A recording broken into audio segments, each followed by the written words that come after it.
ايه نكره مش مره عادي برافو عادي يسكر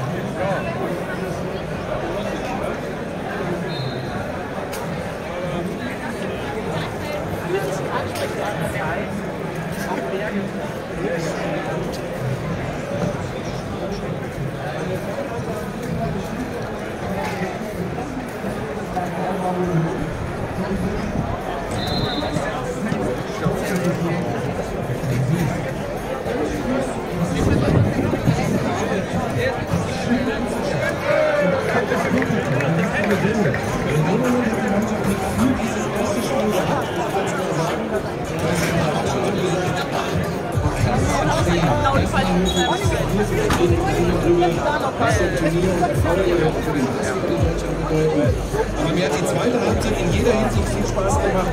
Ich habe schon ein bisschen Korrespondenz von Joe Footman, weil ich mit denen und mit Kinder nach Vorsitzenden zu Hause in Minden spazieren bin. Und es ist sehr, sehr schön mitzubekommen, die Jungs sind gespielt. Es muss nicht einer tragen, es muss eine schöne Mannschaft funktioniert, es ist eine Bedrohung.